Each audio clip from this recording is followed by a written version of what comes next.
أعزائي المشاهدين، نرحب فيكم في برنامج سوالف غرب آسيا ضمن بطولة أندية غرب آسيا لكرة الطاولة. وكما عودناكم أن كل يوم يكون معنا ضيف، واليوم معنا ضيف عزيز علينا، ضيف يضيف لنا بصمة في برنامجنا سوالف غرب آسيا. نرحب بالدكتور عبد الرحمن عسكر، الرئيس التنفيذي للهيئة العامة للرياضة. دكتور نرحب فيك، يا مرحبا، الله يحفظك. واحنا سعيدين بتواجدك انت اليوم ويانا.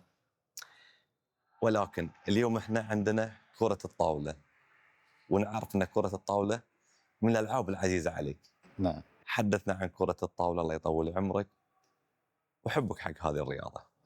أول شيء مشكور على هاي اللقاء، وزيدني شرف وجودي معاكم، وإن شاء الله أتمنى التوفيق حق فرغنا المشاركة في البطولة هذه.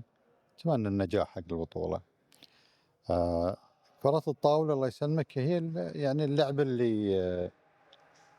اللي يعني هويناها ولعبناها، والحمد لله قدرنا نحقق فيها إنجاز على مستوى البحرين. فمن يوم كنت أنا صغير كنا نلعب قدم وطائرة وسلة وتنس طاولة. أما شافوا المدربين المستويات وذي، فقالوا لنا والله الأفضل أن أنت تركز في تنس الطاولة، لأن هني بتلقى يعني روحك وموهبتك موجودة. أخذنا بالنصيحة الله يسلمك ومسكنا مع اللعبة هذه. ولكن اللعبة هذه لعبة جدا جميلة، تقدر تلعبها في أي وقت في أي مكان، الكل يلعبها، يعني اللي يعرف لها ولا ما يعرف لها. فلعبة صراحة جدا مسلية وحلوة، وفيها يعني الشخص تعرف لعبة فردية، يعني الواحد ي- يعني إن كان موهوب ممكن هذه يقدر يبرز موهبته، صار عنده يعني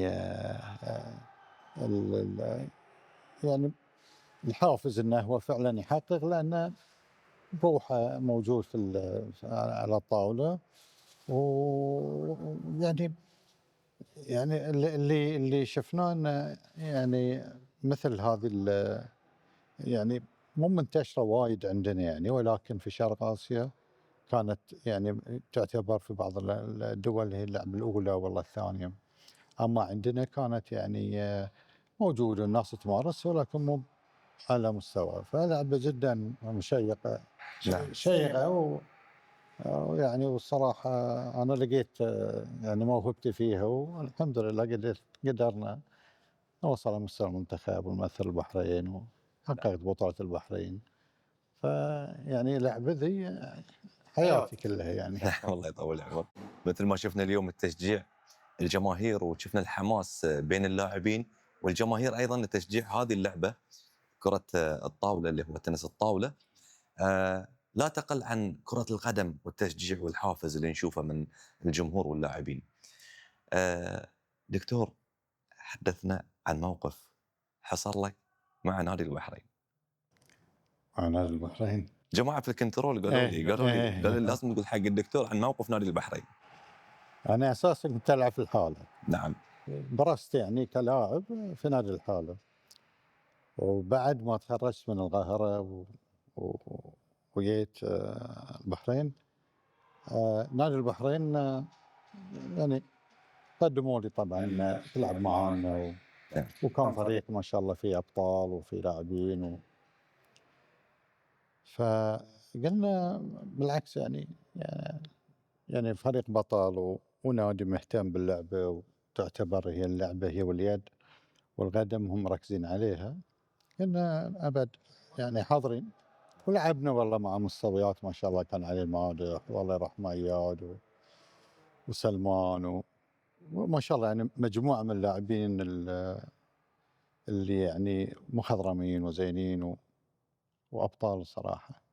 فخبر كنا يعني نلعب ونطلع تعرف بطولات دول مجلس التعاون وشيء. فكان عندنا معسكر في الشارجه، نعم. كان مدربنا فريد خزرون. فرحنا المعسكر وكان يعني نتمرن صباحا ومساء، وبين الوجبات كان ياخذنا كابتن فريد يودينا المطاعم، يودينا المطاعم ما شاء الله أكلها حلو، مطاعم إيرانية طبعا على لبنانية على ذي. خصوصا في في وقت خلصنا التمرين. المعسكر متنونين. زين. يهوشنا، قال انتم شلون شي متى انتم؟ نعمل الاكل نحرق وذي لكن متانا. فوالله يعني هذه يعني من السوالف اللي ما ننساها يعني مع نادي البحرين والبطولات اللي شاركنا فيها. وخبر بعد مرة بعد كان في بطولة وكان يلعب معانا الأخ صديق مطر. صديق كان يلعب وهو يلعب الفرصة له انه يفوز، ولكن مرتبك انه يحس ان يده ما تمشي، يعني يطق الكرة وخايف فمو مركز، ضيع المباراة. فالمدرب كان بعد فريد من الزعل اللي صاده، هو ظهر يشتكي من المعدة مسكين وتعب و يعني آلام المعدة ذي وتعب وطاح علينا. فشلناه وقلنا له ما عليه المباراة قال حرام لما تشوف يعني مباراة في يده ويضيعها. ف يعني بعد من المواقف يعني الجميلة مع الأخ فريد، يعني مريت عليه في الليل أسأل عنه، كنا كبار يعني يوم نلعب. فقلت له يعني كابتن إن شاء الله شوي إن شاء الله هذه. قال لي والله بس يعني عورني قلبي، قال يعني تعبنا ومعسكر فقام شغل المباراة، شغل المباراة ونشوفه ويزعل مرة ثانية على على الفيديو مرة ثانية مع انها مسجلة. يعني هاي من الاشياء اللي ما اعتقد ننساها يعني. أين. ما شاء الله. دكتور الله يسلمك، من اللاعبين اللي تذكرهم اللي كانت بينك وبينهم في منافسة في لعبة كرة الطاولة؟ والله اول ما بديت الله يمسيه بالخير وليد زويد. وليد زويد كان لاعب وانا العب معاه في النادي، كنا في نادي الحالة ايامها، ولا في المنتخب. بكل امانه يعني العب معاه كان ذيك الايام من 21 نتيجه، يعني ما وصل معاه 9 10، نادر يعني اطوف. كان ما شاء الله عليه موهوب. وكان فيه روح تحدي دكتور. اوه انا كان يعني هم يعني كان في بالي انه واحد مثل وليد ومستوى وليد ان انا افوز عليه.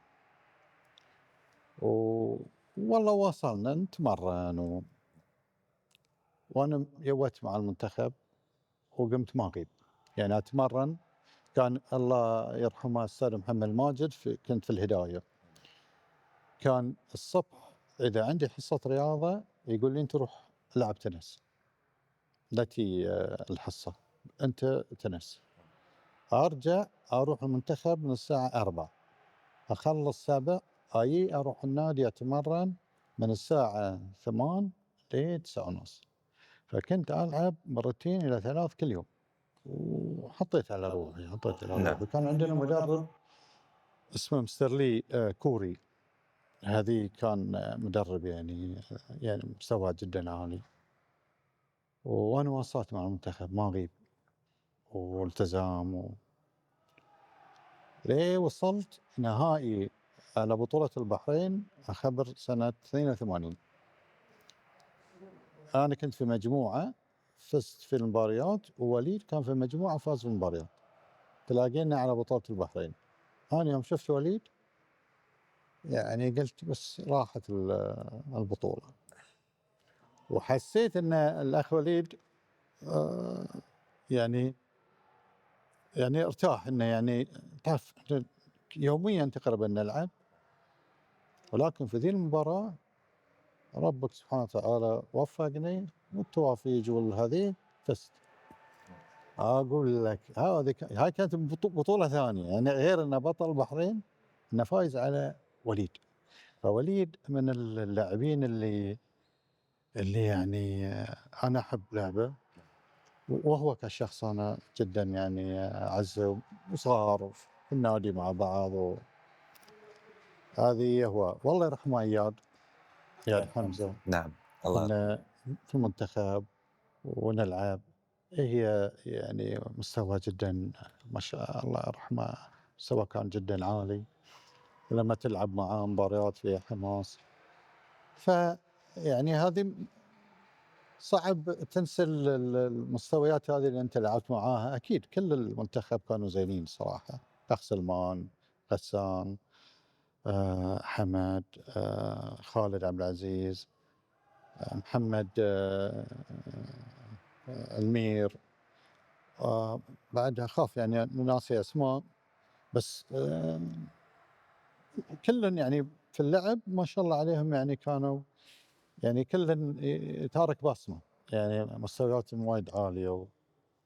ولما تصير في حماس يعني كلن يلعب في نادي. يعني كان بعدين نادي البحرين جمع اللاعبين التوب ياو، بس في السابق كان كل نادي عنده لاعب بارز. إيه، وهذه كان يعني تصير دائما الفاينل، يعني كان اذا مثلا نشرتك 1 2 3 4 5 6، مثلا 1 2 3 رقم 2 يلعب 3 مباريات وهني، فينحاط ذي في النهايه تلاقى في المباريات الفاصله، مثلا احنا لاعبين المنتخب تلاقى. وكانت والله الصراحه وايد يعني فتره حلوه، وكلهم صراحه ما صعب ننساهم. بس مباراتي مع وليد والعشره هذا ذي الاشياء اللي ما تنسي. هذه ما انساها اي صراحه. نعم. دكتور، عدد المشاركين وعدد اللاعبين في ذاك الوقت وعدد البطولات، هل مثل اللي نشهده اليوم؟ والله اذا لنا خبره ان كانوا يحطون نشره لوحه في الصاله يحطون عدد الفرق، كانوا اذا ما خانتني الذاكره 20 نادي يلعب في الدوري. ما شاء الله. اليوم 8 ولا 9 شيء كذي، في فرق. فال20 نادي هذه كلهم يعني مهتمين باللعبه، وعندهم يعني اقل شيء عنده لاعب بارز. فكان في يعني كل ما زادوا عدد الممارسين وزادت عدد الانديه، سهل على لاعب مدرب المنتخب انه يختار لاعبين وذي.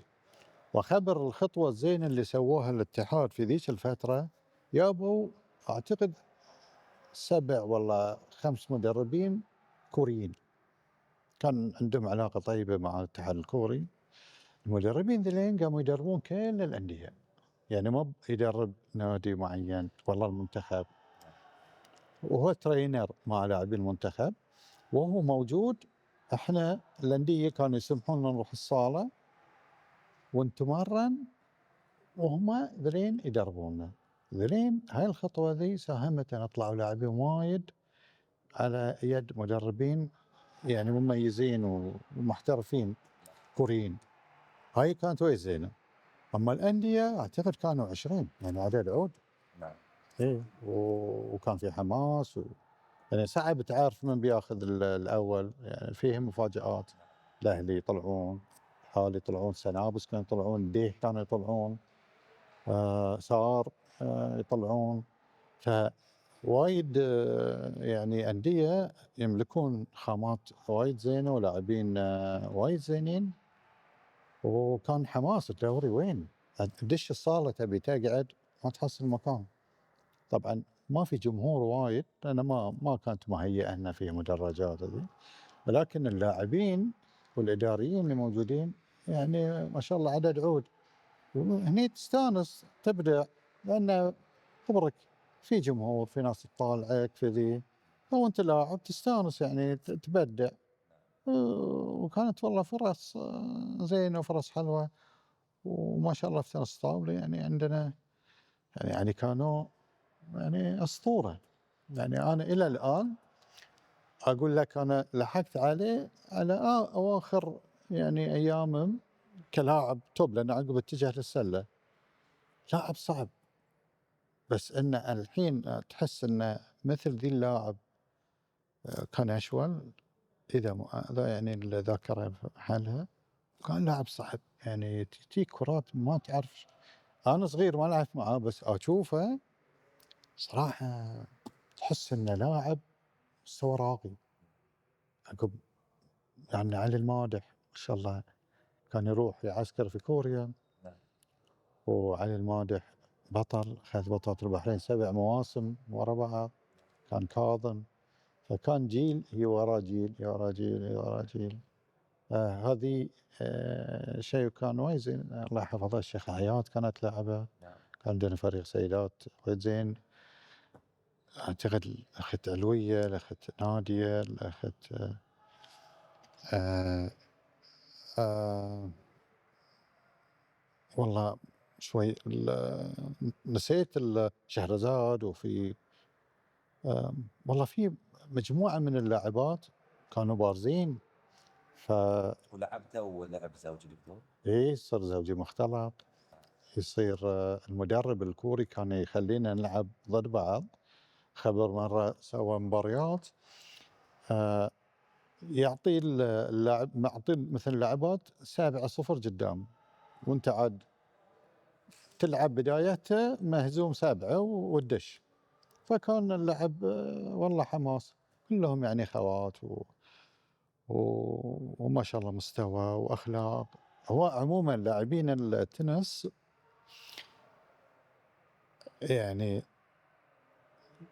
اغلبهم يعني عندهم الصدق لاخر درجه. يعني لو طق الكره تاتش والله النت مستحيل يرفع يده، ولو ان شاء الله اخر نقطه عليك. نعم.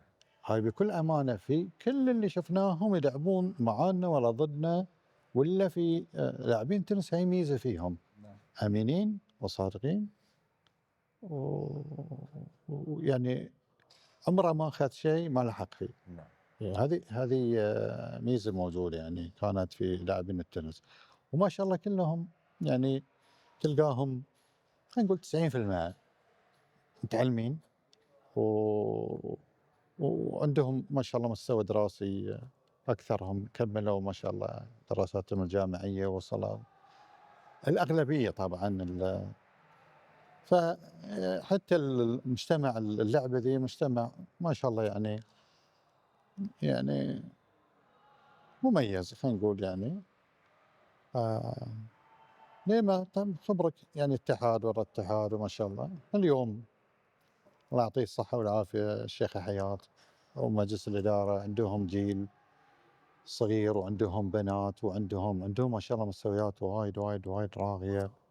لعبة تطورت واستوت. نعم. اي نستانس نشوفهم. بس ودك يعني انه يعني تكون في قارة غير قارة آسيا، لأن أبطال العالم عندك في آسيا. عرفت شلون؟ يعني احنا في غرب آسيا زينين، المستوى العربي وايد زينين مستوياتنا. لكن لما تي للصين وكوريا واليابان هذين هم ابطال العالم. يعني الصين نعم. ومعاك في القاره، فانت نوعا ما مظلوم في قارتك. لان يعني يعني بطل العالم عندك في نفس القاره يعني. يخلي قارة آسيا قارة مميزة من حيث اللاعبين. اي والله. احنا انا اشوف ما شاء الله هني المستويات يعني تطورت اللعبه وايد نعم. وصارت سريعه. اعتقد حتى الطاولات بعد ونوع الكوره. نعم. فالرابلات اللي موجوده، مستوى المدربين الموجودين. هي يعني وين يعني في قفزه يعني كبيره في المستوى الحالي. اللي قبل طبعا عندهم مستوى راقي، ولكن الحين ما شاء الله صارت وايد سريعه اللعبه يعني. والاول بعد نادر ما واحد تحصله باك وفور هاند الصوبين هجوم. الحين لا، الحين هذه سمه. تلقى حتى لو هو قصاص وذي تلقى عنده هجوم باك وفور في اي وقت ممكن. نعم. ايه. ف طريقة تخليص النقاط صارت أصعب وأسرع. والله انا اقول حق الشيخ حياة واقول حق الاخ علي المالك، اقول 11 نقطة يعني ما يمدي اللاعب يعني تو يعني مثلا 5-5 7-5 خلاص يعني. هذه على وشك انه ينهي المباراة. الاول 21 ما يقول لك انا وايد وايد المباراة تصير طويلة. اقول صح، بس في مجال ان انت يعني لو ما توفقت في اول 5 6 نقاط 7 عندك مجال تعوض. الحين ما في. ان طافك نقطتين 3 خلاص صارت نقطة نقطة بس راح. صارت اللعبة أسرع من حيث النقاط واحتساب النقاط وايد وأسرع من حيث اللعب. وايد. الوقت صار اقل. بس انا بالنسبه لي احس انه تعرف ما في لاعب في اي لعبه كانت من يبدا لما ينتهي ممكن يكون مستوى واحد. في ظروف تاثر، ان كانت ظروف وقت اللعب، قبل اللعب، حالته، صحته، الوضع العام، حساسيه المباراه. ساعات الواحد يدخل ما يكون في الفورمه، يعني ما يكون في مستوى، لكن عقب ما شويه يدخل الاجواء يبتدي يبدع. شوف خلاص، يعني انت تتصور يعني حتى السلف نقطتين نقطتين، اول خمس خمس، الحين تبي تريح ما تقدر، كل هاي يسمونها اعتقد 5 نقاط. قبل لا، اي وقت اطلب من الحكم يقول لك اوكي، اذا لقينا انت مثلا محتاج نعم. يسمح له. الحين شوي اللعبه صارت سريعه مع احتساب وطورت. النقاط. اي بالنسبه لي انا احس شيء زين وشيء عدد النقاط 11 نعم. بس ما تعرف هم يشوفون شيء، يعني الاتحاد الدولي اكيد لمصلحه اللعبه. دكتور عبد الرحمن عسكر، اليوم لو بنلعب مباراه وديه مع الدكتور عبد الرحمن عسكر، راح تمشي على قانون ال 11 نقطه ولا ال 21؟ مباراه وديه. اي والله انا افضل 21. بنخليها 21. 21 ما نلعب ال 11. لا 11. ولو كان في لاعب بيلعب ضدك راح تختار من؟ انا والله لعبت ضد صديق من شهر، اي نعم. صديق زميلي في الهيئه، لعب ضده 21 نقطه. لا لعبنا 11، انا حاطين حكم آه كان ودي انا العب مع صديق، اعتقدت ان صديق هو يعني ويكبرني في السن. إيه. اعتقدت ان هاي فرصتي افوز عليه، انا عمري ما فزت عليه. نعم. بعد فوز عليه. ما شاء الله. يعطيك الصحه والعافيه، مسي يعافيك. عليه بالخير. بس دكتور الله يسلمك، مملكه البحرين بلد مضياف. مملكه البحرين اليوم نستضيف بطوله مثل بطوله انديه غرب اسيا لكره الطاوله. شنو تضيف هذه للرياضه في مملكه البحرين؟ طيب، الله يسلمك، عموم الرياضه بعد ما الله يحفظه سيدي اسمه الشيخ ناصر وسيدي اسمه الله الشيخ يحفظه، خالد، الله يحفظهم. داروا الرياضه. هني انتقلنا من مرحله لمرحله مختلفه، مرحله متطوره، الرياضه تطورت في كل الالعاب والانجازات. يعني الانجازات عديده، يعني احنا الارقام موجوده عندنا تفوق ال 3000 ميداليه من فتره ما مسكوا الله يحفظهم.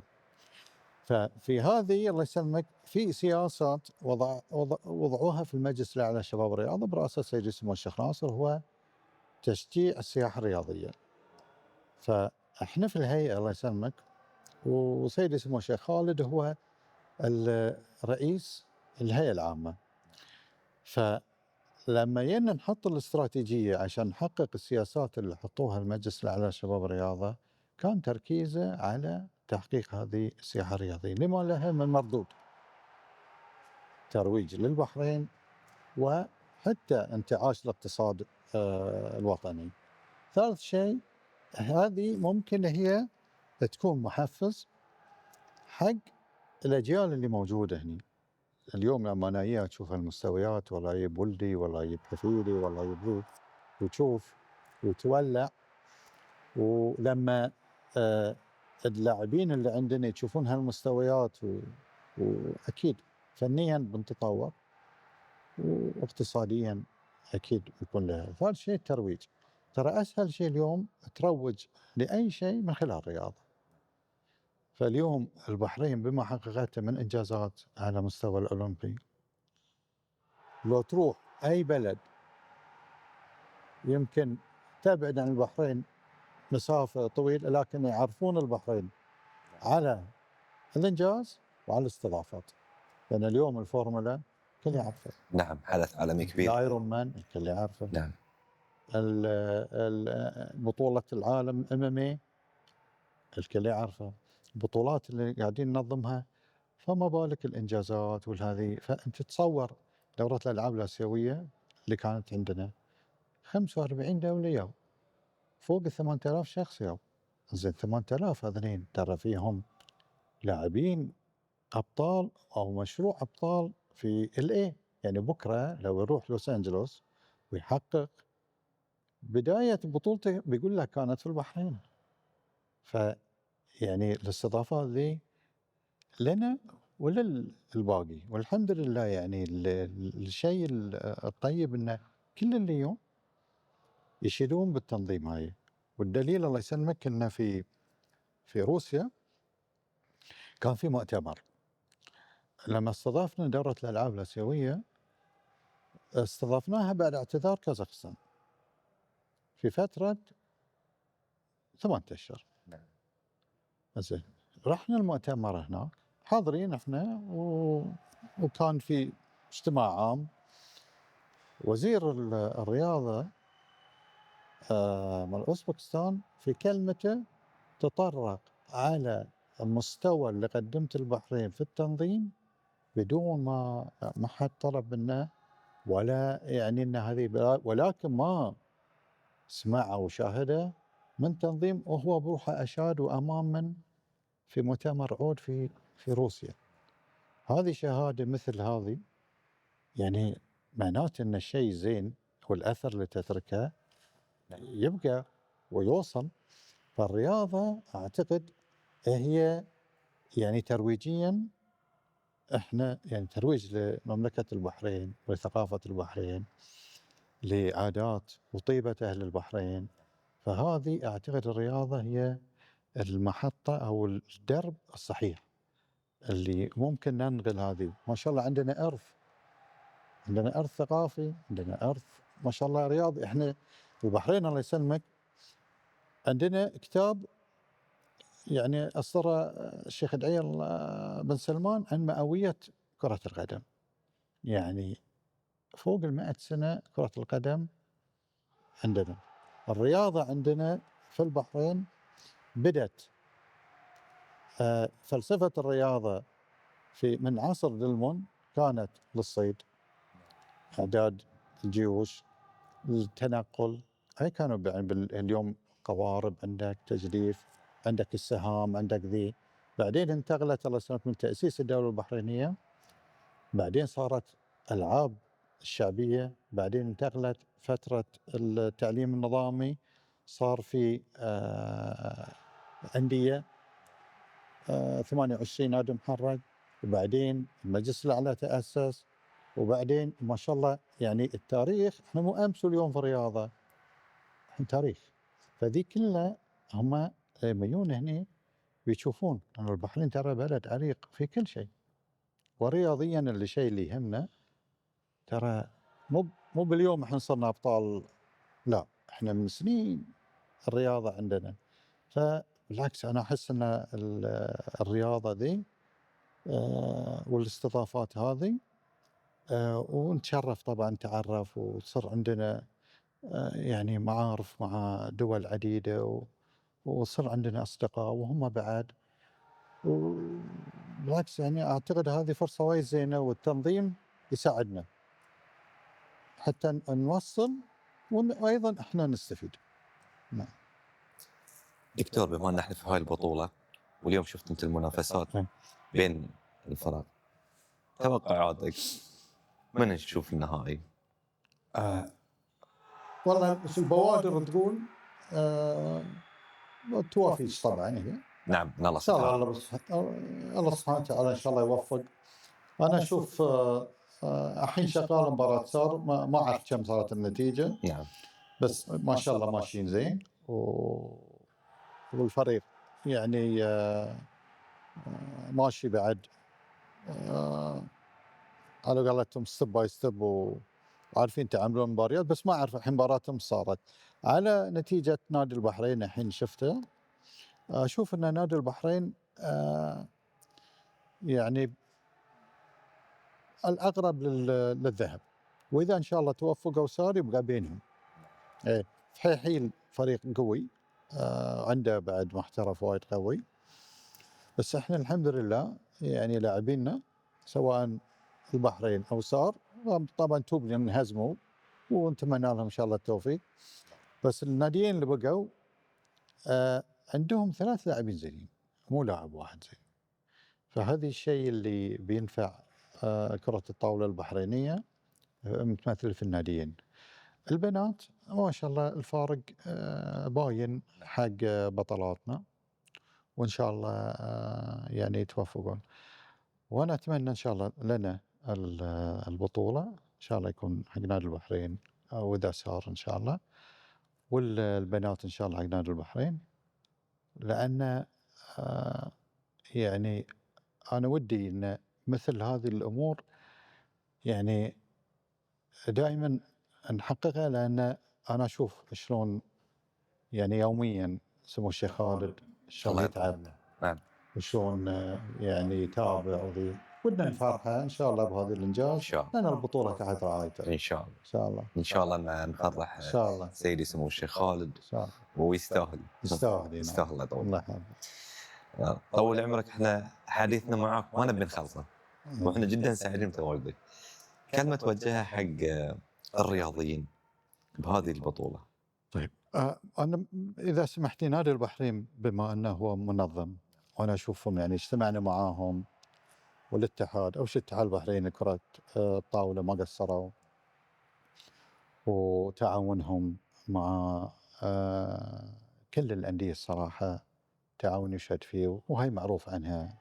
الشيخ حياة وأعضاء مجلس الإدارة إخواني كلهم، نادي البحرين ما قصروا وتحملوا المسؤولية وشالوا الهم ذي كله. التنظيم مو بسهل، وما شاء الله فرق عديدة رجال وسيدات مدة 5 أيام، تعرف يبي لها تعب وقبلها عادين. فبعد نوجه لهم تحية الدكتور عبد الرحمن وأعضاء مجلس الإدارة على جهودهم وتعبهم. وجه لكم تحية. الله يطول عمرك. للإعلاميين الموجودين والحكام البطولة والمتطوعين الموجودين كلهم. أنا والله يعني كرياضي يعني سابق ونقول يعني موجود في الرياضة، يعني أنا أقول يعني الواحد كل ما يصير عنده وقت، يصير عنده طاقة، يخلي الرياضة هي أسلوب حياته، يخلي الرياضة هي توجهه. وإذا كان هو لاعب لابد أنه يحاول يحقق ذاته في هذا المجال، وكل ما أعطى للرياضة، كل ما أعطى للتمرين، كل ما سخر وقت، الإنجاز جاي. والواحد لما يستثمر في الصغير ولا يستثمر في طاقته، وهذه راح ذي يعود عليه. فالرياضيين في البحرين ما شاء الله عندنا الرياضيين في أكثر الألعاب مميزين، وما شاء الله عليهم أبطال. أتمنى أنهم يستمرون ويحطون دائما البحرين وقيادته أمامهم، لأن الإنجاز ذي ورفع اسم البحرين وتشوف علمك يرفرف، هذه يعني إن شاء الله دول. أكبر هدف. نعم. يعني أكيد هم يسعون له، وإحنا سعينا له قبل، والآن كإداريين نسعي له، والله يوفق الجميع إن شاء الله. إن شاء الله. اللهم آمين. دكتور والله أنت الله يسلمك ما كنت ضيف علينا، الله يسلمك. إحنا ضيوفك الله يسلمك، وأنت راعي المكان، وإحنا جدا سعيدين بتواجدك معنا. الله يجزيك خير. اليوم حاولنا قد ما نقدر نبي ناخذ من السوالف في الرياضة، ولكن لقصر الوقت اللي بيننا، ولا احنا ما ودنا حلقتنا تنتهي، ولكن ان شاء الله نبي منك وعد في حلقات جايه راح نشوفك بعد ان شاء الله مرة ثانية. أبد شرف لي. الله يحفظك. الله يطول لي عمرك. ما قصرت. الله الله يسلمك. يطول لي عمرك واسمح لنا. ما شاء الله عليك يعني الله يطول لي. مميز. الله يطول لي عمرك. أتمنى هذه لك شهادة التوفيق نحتز إن فيها. شاء الله الله. يطول لي عمرك. الله يجزاك خير. ما سلام. قصر. أعزائي المشاهدين، كنتم معنا في برنامج سوالف غرب آسيا، ونشوفكم إن شاء الله في حلقة قادمة. والسلام عليكم ورحمة الله وبركاته.